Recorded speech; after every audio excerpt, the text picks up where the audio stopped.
My name is Dr. Dev and here's my assistant Barney. Hi Barney! Today we're going to talk about getting better sleep and just the top 5 tips in order to do that. And they're just simple tips just to get a good night's sleep. You know what, Barney? It's amazing how many people just don't do the fundamentals. Yeah, I know. Number 1, routine. Our sleep and wake cycles is something called the circadian rhythm. When the sun is up, we're awake. When the sun is down, we're asleep.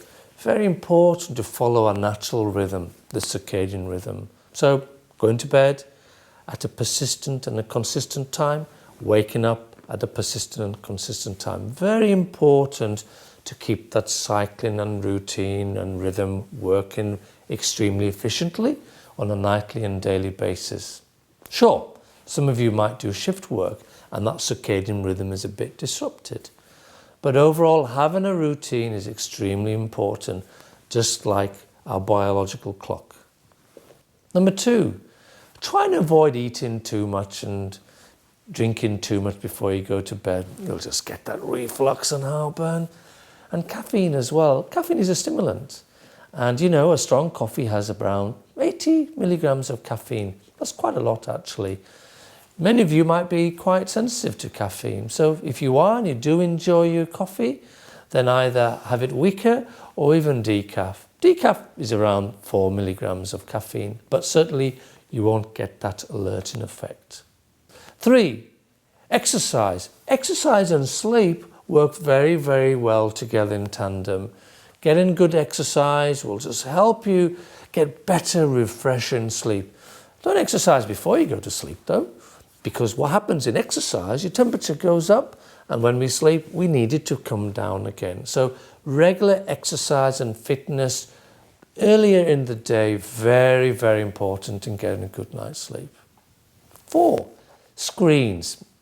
Wow, we live in a world where screens are everywhere. Now, we all have a tendency of going on our screens at night time, checking our emails, checking our social media. But you know what? That blue light will actually delay our melatonin secretion. Melatonin is very important to get the body ready for sleep. So if you're on screens before you go to bed, you might have difficulty in getting to sleep. So make sure you turn it off. So one thing that many people do is the blue light filters. Some people wear the blue light blocking glasses, and that will allow you to minimize your blue light exposure before you go to sleep.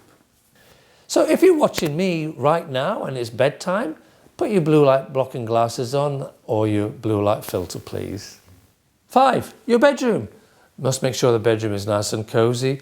Falling asleep should be effortless. One of the key things is getting the right temperature. We're very sensitive to temperature. Too hot, too cold, you won't be able to fall asleep. If it's too cold, more blankets. Some people use an electric blanket. Feet, cold feet. We don't like cold feet when we've fallen asleep. Maybe some socks will help as well. If it's too hot, maybe air conditioning. Also light. If the curtains aren't well drawn, if the light comes in the morning, some eye covers. That will be quite helpful, certainly for many people who are light sensitive. If you're sensitive to noise as well, some earplugs. You can get them from the pharmacy, little spongy things. One tip in putting earplugs in your ears, you have to straighten your ear to straighten the ear canal and then stick them in. Otherwise they'll fall out. Those are the 5 simple tips in getting a good night's sleep. So follow those tips, get better sleep. So lights out from me and Barney, and sleep well, and we'll see you next time.